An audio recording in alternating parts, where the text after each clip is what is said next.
Hey, what's up, everybody? It's Geoff Grammer with the Albuquerque Journal, and this is What's Up in 505. I am joined today by Josh Suchon, the radio and multimedia play-by-play voice of the Albuquerque Isotopes and many other projects that he's got going on.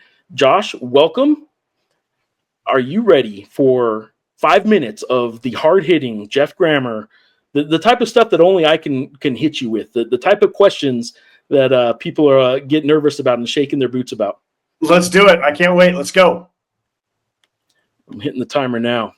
I still don't have a buzzer at the end of this thing, but Josh, I want to start off with, for those that don't know who you are, give them, I gave a little brief overview intro. Tell the people who you are, and then I want to get to what you did this past weekend. So, yeah, I'm the play-by-play announcer for the Albuquerque Isotopes. I've worked in baseball pretty much my entire life. I've been a newspaper reporter like Geoff. I've been a play-by-play announcer in the minor leagues. I've been the pregame and postgame host in the major leagues and a sports talk call-in show, and I've done some books and a bunch of other things. I guess I get bored easily. Getting bored easily has kept you pretty busy, though, because you do have a lot of stuff. We're going to talk about some of that. I want to get to the most recent stuff that you did. That was pretty cool this weekend. You did not call Isotopes baseball this weekend. Why did you not call Isotopes baseball this weekend? Because I was calling Rockies baseball. I'm very grateful that I got to fill in for Jack Corrigan on the KOA Rockies radio network. I did Friday and Saturday's game, and it was really special. It was really meaningful. It meant a lot, and I had a blast. And it was pretty amazing. One real easy question is like, okay, how was it? And that's real, like, that's overly generic. That's not really what I want to ask. I want to know if there was anything different about it. It is still a baseball game once it gets going. How quick into the game did it then just become a baseball game for you again? So honestly, the part that made it different is that I only had to do one job, and that's broadcast baseball, because someone else set up the equipment. Someone else mixed all the audio. Jesse Thomas is an unbelievable audio engineer, and the sounds in my ear, when I said the ball was in the dirt, the audience heard the ball hit the dirt. The sounds were amazing. I didn't have to work solo. I worked with Jerry Schemmel, who was incredibly welcoming. So that was actually the biggest difference, is that I only had one job. I didn't have to do anything else. And it felt like a half day. It felt like a third of the day, and it was so much fun. Was, by the way, the Colorado Rockies record when Josh is calling their games is 2-0.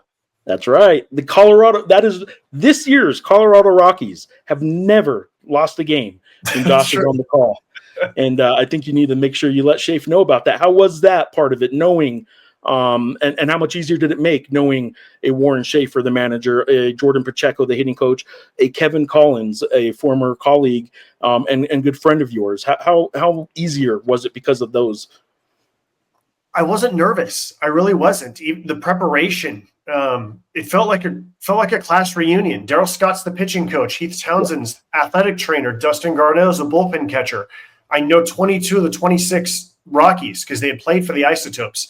I know the PR people. I knew one of the writers of the Twins. Felt like everywhere I was going, I was just hugging somebody, and they were super happy and smiling and welcoming me. And so, again, I didn't feel any pressure. I wasn't nervous because I just felt like I was hanging out with my friends again. You obviously, and you did get a lineup card. I saw that. Very cool of Kevin to make sure to save that for you. I don't know if it was Kevin. I saw him post it. Of course it was Kevin. Yes. Okay.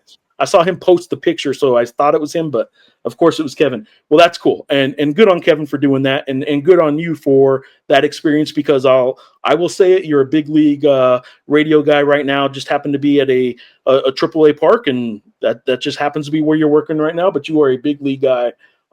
You're a pro for sure. You also do podcasts on baseball. Are you still doing some stuff with San Diego State?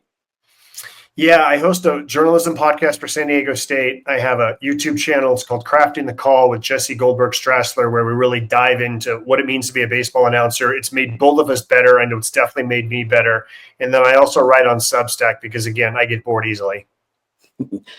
Rickey Henderson, can you tell us in 50 seconds, I know you can't do it justice, but can you tell us a Rickey Henderson story? And why might I be asking you a Rickey Henderson question?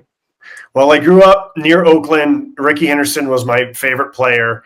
The number one Rickey Henderson story that I need to tell you is that most of the stories you've heard are wrong. The John Olerud story is incorrect. He never said that. Most of the stories are wrong.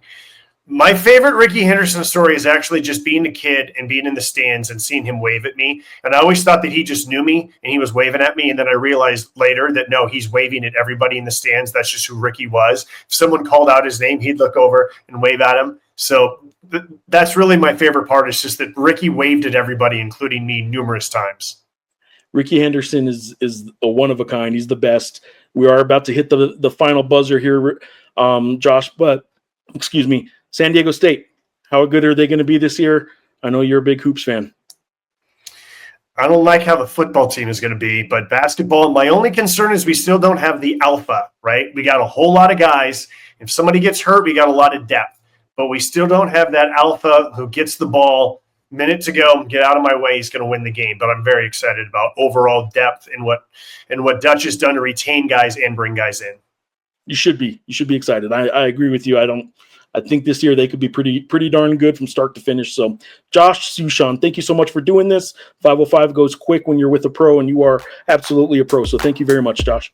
My pleasure. Thanks for having me on, Geoff.